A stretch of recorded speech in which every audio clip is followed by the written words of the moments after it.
inka ni nziza bati nta muntu utazibatiza ariko nk'ubu wowe utunze nk'inka wazita gute ku izina ry'Imana ntunze inka izina rya mbere nayita isugi muri ijwi akajya avuga natwe twumumva babyita ngo iki ijwi rirerire oya mu rundi rurimi kuri aho wabikoze pararere harimo ubu ngubu uheruka koga ryari tubwize kuri ntutubeshye nozejo harimo ubu ngubu uzongera koga ryari jewe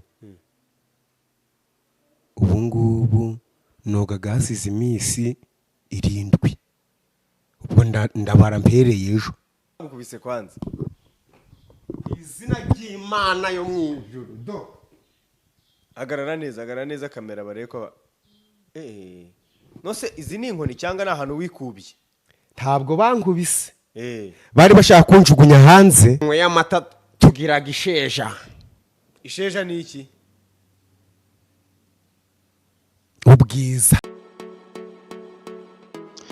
nongeye kuguha ikaze hano ku Muhigo TV wowe udahwema kudukurikirana umunsi ku wundi ariko reka nkwibutse nawe urimo uratureba utarakanda subscribe iki nicyo gihe ngo ube wayikanda kugira ngo ujye ubona video tuba twaguteguriye umunsi ku wundi izige zikugeraho mu buryo bworoshye ujye uzibona nka notification muri telefone yawe.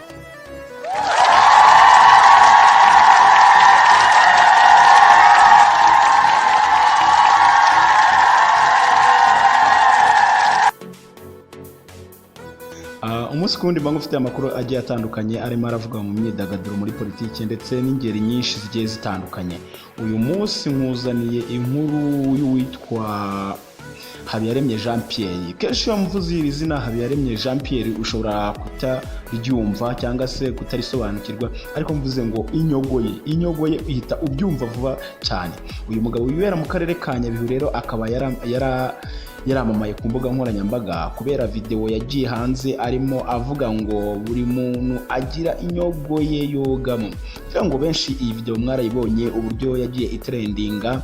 Ndakeka umuntu wese ukoresha izi social media iri zina inyogoye ararizi cyane.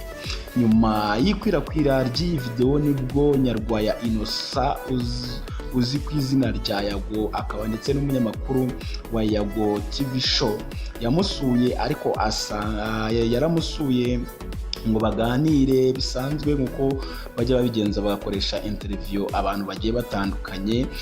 Uyu mugabo ubwo yasuraga uyu mugabo yasanze abaye mu buzima bubi ntabwo bwari bumuroheye nubwo twavuga ko butari bubi cyane ariko ugereranyije ntabwo yari mu buzima bushimishije.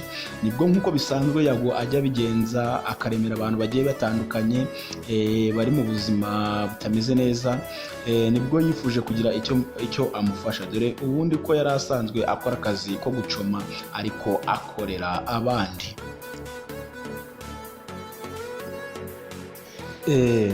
Nyuma yuko amusuye nibwo yiyemeje kuzongera akagaruka agize n'ikintu amuzaniye nyuma yo gusanga atabayeho mu buzima bwiza. Nyuma nibwo yongeye gusura inyogoye yemera kumushingira restaurant bar maze akareka gukorera abandi ahubwo agatangira kwikorera ku giti cye ndetse yaje no kumukoreshereza ubukwe kuko yabanaga n'umugore we batarasezeranye yaba imbere y'Imana ndetse n'amategeko.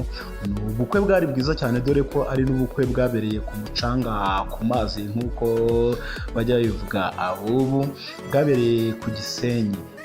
Bwagiye bwitabirwa n'abantu benshi bagiye batandukanye. Uwitwa Social mwaramubonye nk'umuhanzi w'impena wari watumiwe kugira ngo asusurutse abari bitabiriye ubwo bukwe. Ariko inyogoye mu kiganiro yahaye yagiranye na YAGOTVSHOW yavuze ko ubu ngo ntabwo amerewe neza kubera ko ngo ishari ry'abantu batifuza ko yatera imbere rikomeje kumurusha imbaraga dore ko atangaza ko ubu ngubu abaturage batishimiye ko atera imbere bagerageza no kuza kumwiba, aho yavuze ko bamwibye telefone ye Yago yari yaramuguriye, ndetse nyuma baza no kumwiba bakamutwara ibihumbi bigera muri 35 byose.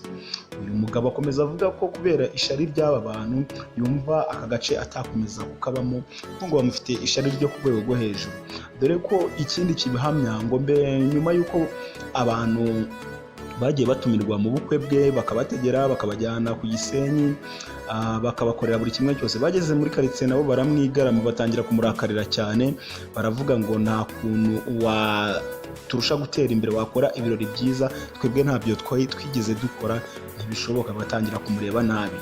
Inyogo ye akomeza atangaza ko kandi ko abantu benshi bagenda bamugirira ishari, ni abantu usanga ari abacuruzi aho ngaho bahanganye, benshi bifuza ko yagumaga kubakorera. Nk'uko mubizi Yago igihe yamusuraga yamusanze yaratunzwe no kubasiriza inkwi, abacomera, ari umuntu w'aho ngaho usanzwe, ariko ngo aho yamuhereye amafaranga agatangira kwikorera ku giti cye ubuzima, mbese aba bantu bamukoreshaga ntabwo babirebye neza, batangiye kumureba nabi, baravuga ati aradukiranye kandi yari umugaragu wacu.